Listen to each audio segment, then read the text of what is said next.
ปากเลยเห็นปะวะไร้รอยขีดข่วนสดๆเพื่อไม่สวัสดีค่ะ สวัสดีค่ะ วันนี้เรามาไม่พูดพร่ำทำเพลงคือที่เตรียมเล็บไว้เนี่ยเพราะว่าเราจะมาลงแบบ Catch Eye หลายๆคนยังงงว่าสีเจลแบบ Catch Eye คืออะไรสีเจลแบบ Catch Eye เนี่ยมันก็คือสีที่ผสมผงแม่เหล็กให้มันประกายวิบๆมันจะเงาแบบเล่นแสงอะค่ะเงาของมันเนี่ยจะบอกว่าเวลาที่เราแบบสายมือไปมาอย่างเงี้ยแสงมันก็จะแบบเล่นมันเป็นสีที่ผสมผงแม่เหล็กค่ะเอาไว้ใช้คู่กับไอ้เนี่ยค่ะติดโต๊ะไม้ตาแมวมันจะเป็นไม้ที่แบบว่าเนี่ยค่ะเป็นไม้แม่เหล็กเอาไว้ใช้คู่กันใครที่ไม่ใช่สี Catch Eye มันก็จะไม่ได้ช่วยอะไรนะลูกค้าบางคนแบบสั่งไม้มาโดยที่ไม่ได้สั่งสี อันนั้นใช้ไม่ได้นะคะมันต้องเป็นสีของมันด้วยถ้าเป็นของร้านเราก็จะเป็นรหัส MY เดี๋ยวจะลองมาทำความเข้าใจนะคะสี Catch Eye เพราะว่าหลายๆคนเนี่ยยังไม่ค่อยเข้าใจคือสี Catch Eye เนี่ยบางคนจะลงสีดำรองพื้นก่อนก็ได้ค่ะแล้วค่อยลงสีของมันหรือจะลงเพียวๆก็ได้เดี๋ยวพี่จะลองลงให้ดูเนาะว่าถ้าเกิดเราลงเพียวๆกับลงสีแบบว่าสีเดียวกันเลยนะลงดำก่อนกับไม่ลงดำลงสีของมันเองเลยจะเป็นยังไงจริงๆแล้วมันได้ทั้งสองแบบอะค่ะแต่ว่าบางทีมันอาจจะบอกว่าให้ความบางคนถามว่าสีมันจะต่างกันไหมคะอะไรอย่างเงี้ยเดี๋ยวก็ลองมาดูกันเนาะว่ามันจะต่างกันไหมใช้รหัสเดียวกันเลยนะเห็นไหมเอ่ยเนี่ยค่ะ MY 016พี่จะลงสีเดียวกันเลยนะคะอันนี้พี่ลงทับไว้ให้ดูนิดนึง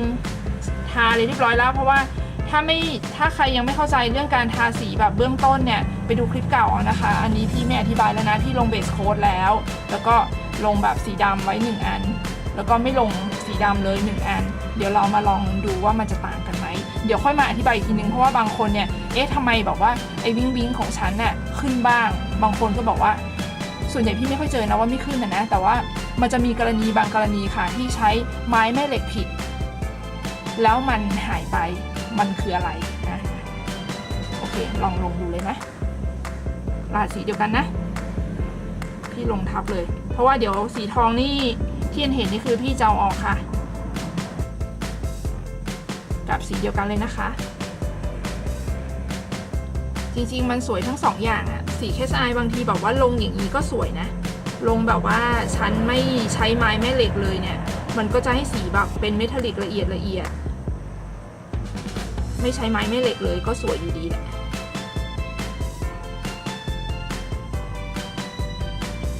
อันนี้คือไม่ได้ใช้สีดำรองเวลาลงสีปุ๊บเราเอาเวลาลงเนี่ยลงตรงๆค่ะเดี๋ยวพี่ลองอธิบายเลยคือลงตรงๆตามแนวที่ตัวเองต้องการเอาไว้ใกล้ๆค่ะอย่าไปแตะนะเดี๋ยวสีเละเนี่ยค่ะมันจะเกิดประกายเห็นไหม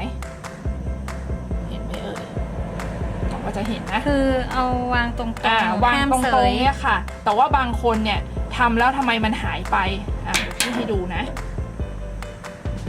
มันจะมีแบบว่าถ้าเกิดเราทาพลาดเนี่ยมันหายไปได้ด้วยนะพี่ลองลงเดี๋ยวอย่างนี้ก็หายได้คือพี่ลงแบบพิสดารพี่เสยไปแบบลงแบบผิดเห็นไหมมันหายไปเสยและหายนะคะก็คือลงอย่างเงี้ยลงตามแนวที่ตัวเองต้องการถ้าเกิดตัวเองลงตรงมันก็จะเป็นตรงถ้าลงผิดมันจะหายไปแต่ว่าไออาการหายไปเนี่ยมันก็แค่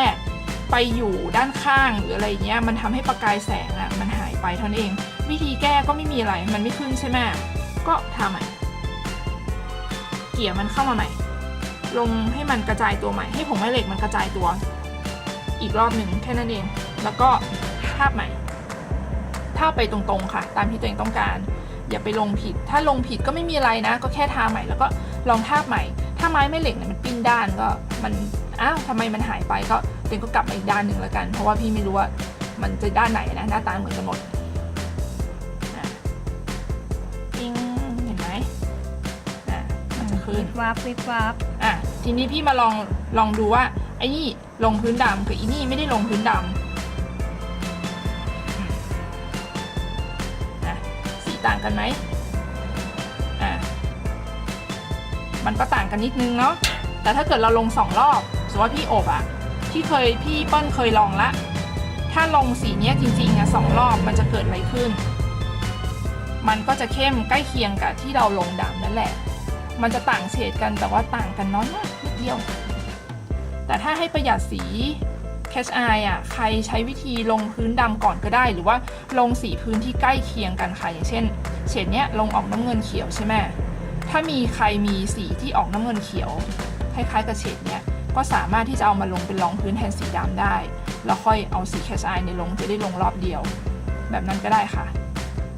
แต่สี Catch Eye เนี่ยถ้าลงอันนี้พี่เปิ้ลลง1 ครั้งใช่ไหมเดี๋ยวถ้าพี่เปิ้ลลง2 ครั้งมันจะเข้มกว่านี้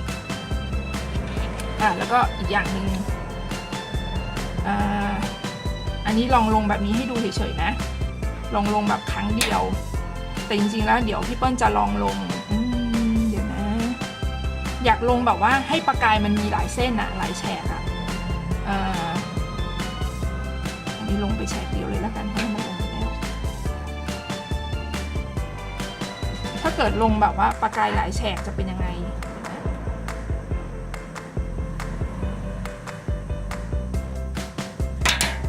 พี่เปิ้ลลองลงซ้อนๆให้ดูว่าถ้าเราอยากได้หลายๆเส้นอะมันทำลูกเล่นได้เยอะมากเธอไปลองเล่นดูอ่ะเดี๋ยวทำแบบแรกก่อนนะนิ้วก้อยนะพี่เปิ้ลทาใหม่นะคะแล้วก็เดี๋ยวจะลองให้มันขึ้นมาหลายๆเส้นแต่นิ้วมันเล็กนิดนึงนะเดี๋ยวให้พี่แหม่มอบก่อนแล้วเดี๋ยวเรามาดูอีกรอบหนึ่ง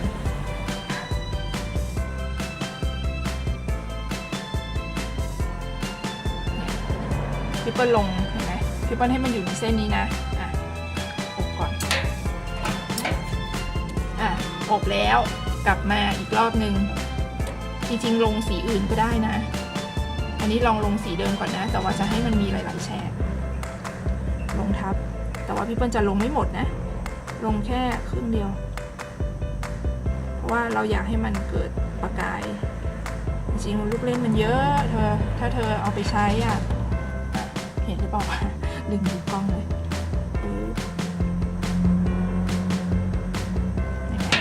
ขึ้นมาเป็น2 แฉกแล้วถ้าเกิดใครสามารถทาให้มันเป็น10 แฉกก็ได้นะทำเป็นตัดลายอะไรอย่างเงี้ยอันนี้พี่เปิ้ลใช้สีเดียวกันอันนี้เดี๋ยวให้พี่แหม่มอบนิ้วก้อยก่อนเดี๋ยวเรามาลองเล่นอย่างอื่นดูว่ามันทำอะไรได้บ้างเป็นคลิปอธิบายแบบว่าเกี่ยวกับสี Catch Eye Everything โดยเฉพาะใช่ไหมโดยเฉพาะเลยถ้าเกิดใครมีปัญหาอะไรอย่างเงี้ยลูกเล่นอะไรของมันเอามาศึกษาในคลิปนี้แล้วกันเนาะลูกเล่นเป็นลูกเล่นเบื้องต้นจริงๆมันทำได้อีกเยอะมากคือมันจะเฉียงไปทางไหนก็ได้เนาะใช่ไม้ถ้าเฉียงซ้ายเฉียงขวามันก็จะขึ้นเส้นขึ้นแสงตามนั้นเดี๋ยวเร็วๆนี้เดี๋ยวเรามาเจอกันเพราะว่าพี่เปิ้ลจะทำคลิปอีกอันนึงสำหรับไว้อธิบายเรื่อง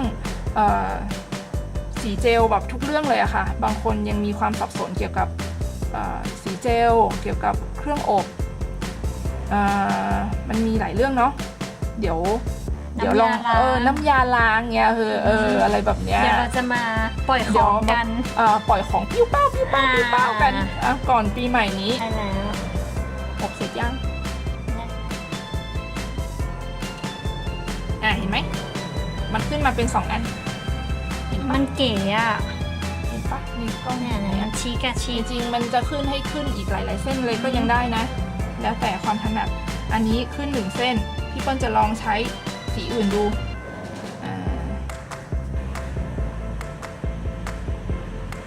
สีคล้ายกันหน่อย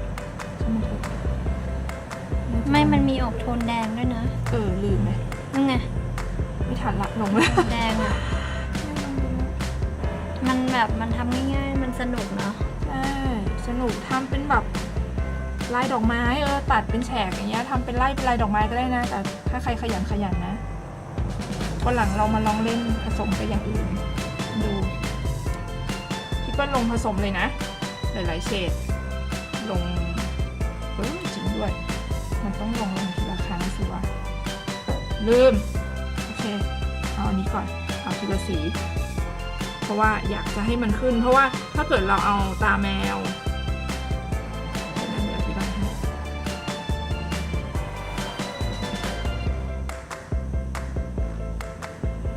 คือ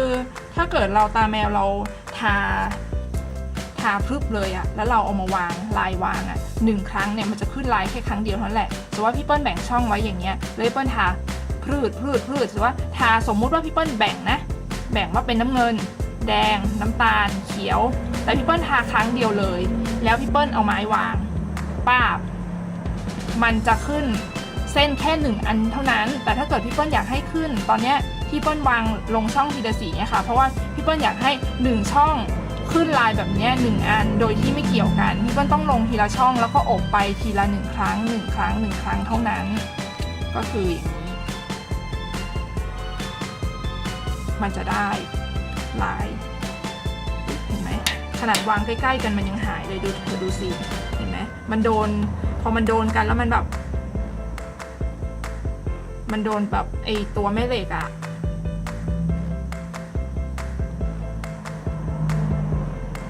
โดนตัวแม่เหล็กนั่นนิดนึงปุ๊บมันไอตัวผงแม่เหล็กมันย้ายที่เลยมันย้ายไปแบบหายไปเลยอะก็ไม่มีอะไรก็ทำใหม่ใช่ไหมแล้วก็ให้มันห่างกันนิดนึงไม่งั้นเดี๋ยวโดนอีก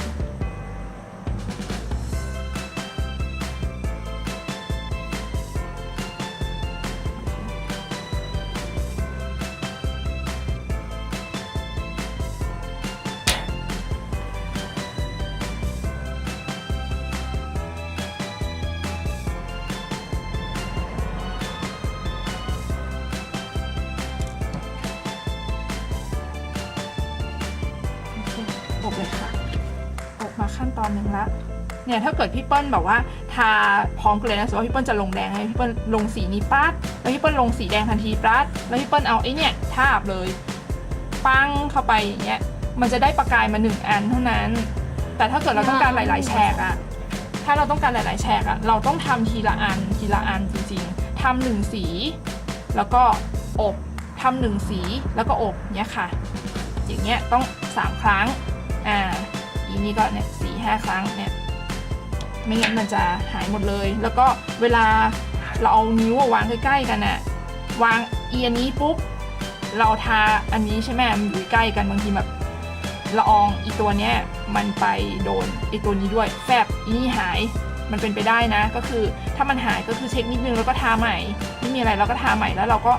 ระวังห่างๆกันนิดนึงแล้วก็ค่อยส่องทีละอันพี่เปิ้ลจะลงอีกเฉดหนึ่งละลงแดงแล้วนะ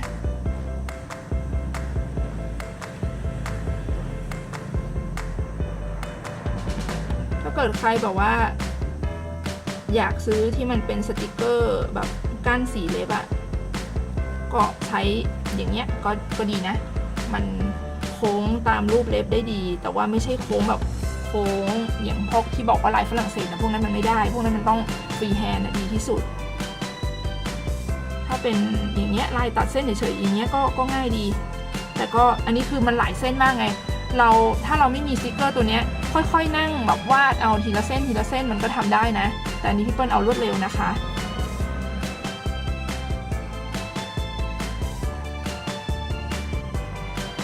ถ้าสมมติว่าทาสีเดียวอย่างเงี้ยถ้าทำไม้ตาแมวอ่ะมันกี่เส้นก็ได้ใช่ปะกี่เส้นก็ได้ค่ะถ้าเกิดว่าเราทาแค่สีเดียวอ่ะได้นี่ไงอย่างนี้ไงสมมติว่าเราทาแบบเล็กๆเลยนะทาไปทีละอันทา1 อันปุ๊บเอาไม้วางบริเวณนี้เสร็จปุ๊บเราทา1 รอบแล้วก็ไม้วางจะเอา10 เส้นก็ได้แต่ว่ามันต้องทาทุกครั้งไม่ใช่ว่าแบบว่าเอาไม้มาวางแบบไม่ได้คือสมมติว่าจะเอา2 เส้นอย่างเงี้ยแล้วเราบอกว่านี่จะวาง1วาง2วาง3ภายใน1 ครั้งไม่ได้นะคะ1 ครั้งต่อ1 เส้นเท่านั้นอย่างเงี้ยที่ต้องการ3 เส้นพี่เปิ้ลก็ต้องลง3 ครั้งไม่ว่าจะเป็นสีเดียวกันหรือไม่แล้วก็เดี๋ยวพี่เปิ้ลลงให้ดูถ้าเกิดว่าอย่างสีแดงเนี่ยพี่เปิ้ลทาช่องนี้แล้วใช่ไหมแล้วพี่เปิ้ลทาช่องนี้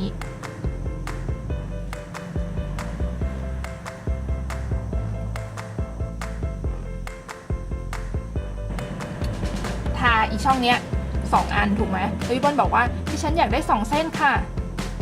ปาบ 1 เส้นอีนี่เป็นไงหายเกลี้ยงเห็นไหมแต่อีเนี่ยได้ไหมได้เห็นปะโฟกัสไหมไอเนี่ยอยู่แต่อีเนี่ยหายเห็นไหมมันไม่ได้มันต้อง2 รอบใครรอบมันเดี๋ยวพี่เปิ้ลทาซ้ำใหม่เองไม่เป็นไรพี่เปิ้ลลองทำให้ดูเฉยๆว่าเราทำได้แค่1 เฉดต่อ 1 ครั้งเท่านั้นแล้วก็นิ้วเนี่ยมันวางใกล้กันก็ระวังนิดนึงถ้ามันหายเราก็ต้องทาใหม่นะคะ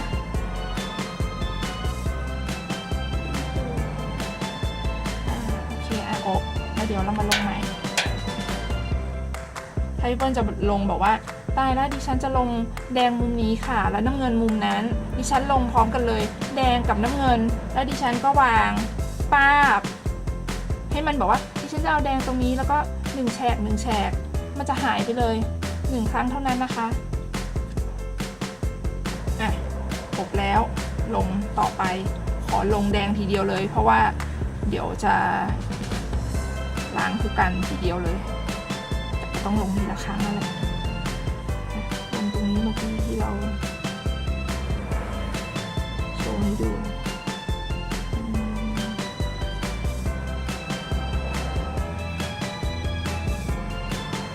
อบเลยค่ะเมื่อกี้ลืมเอาโชว์ไอ้นี่ค่ะไม่เป็นไรเนาะข้ามไป1 ขั้นตอนทำสีอื่นเลย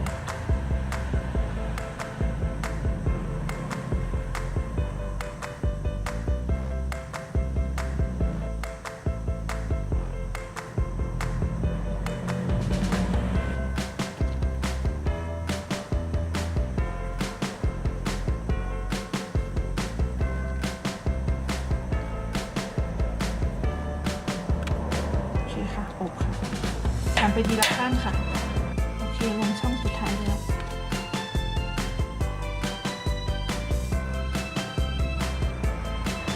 ขอลงรวมเลยช่องกระจิวดี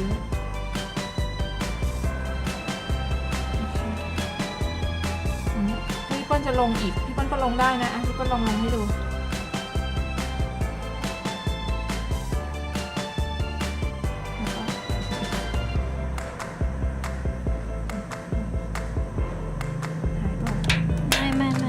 ขึ้นแล้ว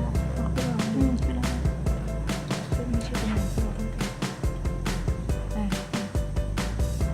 ช่องนี้เปล่านี่ข้างในสุดอะ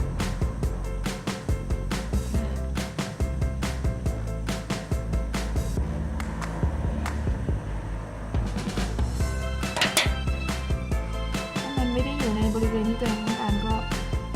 ลงไหลนิดนึงนะให้มันกระจายตัวใหม่เรียงไปนิดนึงเข้าซอกนิดนึงมองไม่เห็นโอเคค่ะเสร็จแล้วพี่เปิ้ลลอกสติกเกอร์ออกเรียบร้อยแล้วนะคะเดี๋ยวเรามาลงท็อปโพสกันเลยแต่ว่าอันนี้มีไอตัวสติกเกอร์เศษสติกเกอร์ขอบทองหลงไปนิดหน่อยแต่ไม่เป็นไรไม่เยอะนิดเดียวสวยเนาะสวยไหมมันเหมือนแบบสวยไหมมันเอาไปเล่นแบบว่าทำเป็นลายดอกไม้ก็ได้นะแบบทาไปทีละกลีบทาปุ๊บอบทาอีกกลีบ1 อบทาอีกกลีบ1 อบมันจะขึ้นแบบขึ้นเป็นเงาอย่างนี้ก็สวยเธอแต่ว่าคือดิฉันเก็บไปทำรอบหน้าแล้วกันนะรอบนี้ขอแค่นี้ก่อนจะได้มาอธิบายด้วยเพราะว่าเนี่ยถ้าเกิดพี่เปิ้ลไม่ทำไปทีละลายนะมันจะได้เส้นอันเดียวนี่เห็นไหมขึ้นมาเป็น3 เส้นเห็นไหมอันนี้คือสีเดียวกันสีเดียวกันทั้งหมดก็คือทา1 รอบแล้วก็แปะ1 ครั้ง1 รอบ1 ครั้งไปเรื่อยๆนะคะมันจะได้แบบมากเลยอ่ะพี่เปิ้ลลงท็อปโพสเลยนะใครไม่เข้าใจตรงไหนก็เข้ามาถามเนาะแบบก็พยายามจะอธิบายแล้วนะคิดว่าพอเข้าใจกันอยู่เนาะชอบอะเดี๋ยวจะไปอวดเพื่อน เดี๋ยวจะไปอวดมันว่าแบบแกดูดิที่อวดไม่ใช่แบบแกดูดิมันแบบตาแมวอ่ะมันปุ๊บเนี้ยตาแมวอ่ะถ้าไม่ใช้เป็นตาแมวอ่ะเอาแค่เป็นเมทัลลิกก็ได้อีกสีหนึ่งแล้วนะ สวยคนละแบบ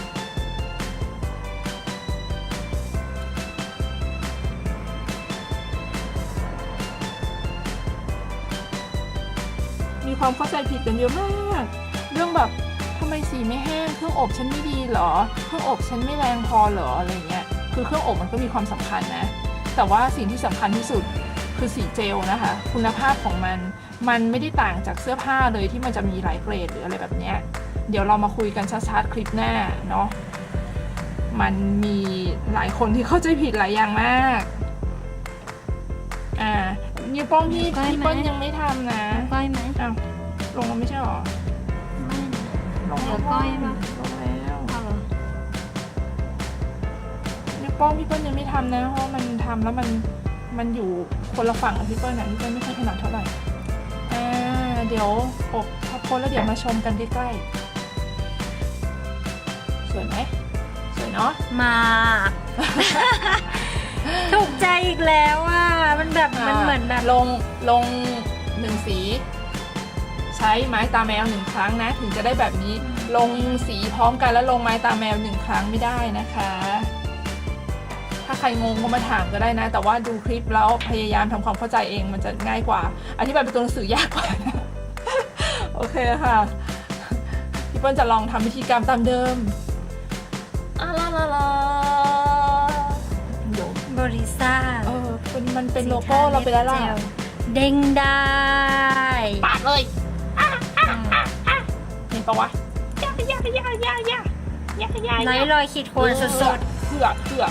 อไม่ ๆ มีด ได้ยินเสียงไหมแกงไหม มีดจริงๆคมมากนะแบบ เราไม่ได้วางเล่นๆนะเรา คมมากอันเนี้ย กิ๊กเฮ้ยเราเอาของจริงเลยเว้ย เคยแบบ นี่ โดน ดูเศษซากที่ท เคยโดนบาดด้วยปอกมะละกออันเนี้ยจำได้ ำอ้า คว มมาก ใครมีปัญหาอะไรถามเข้ามานะ ขอบคุณมากๆเลยนะคะ ที่ทุกๆคนสนับสนุนยอดเราค่อยๆดีขึ้นเติบโตขึ้น หวังว่าจะเป็นคือสิ่งที่เปิ้ลทำกับพี่แหม่มเนี่ยพี่เปิ้ลตั้งใจว่าอยากให้มันแบบ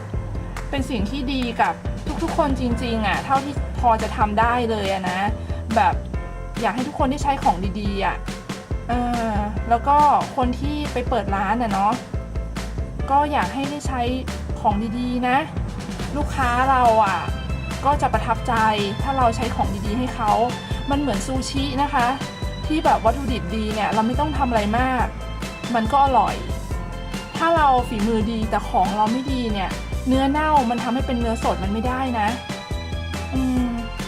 โอเคนะคะเดี๋ยวมาเจอกันคลิปหน้านะขอบคุณเลยขอบคุณสุดๆทุกๆคนเลยดีใจมากๆเลยนะคะที่ได้มาเจอทุกคนบ่อยๆหวังว่าจะได้รับการสนับสนุนต่อไปเรื่อยๆนะคะขอบคุณมากๆค่ะบ๊ายบายนะบ๊ายบายค่ะ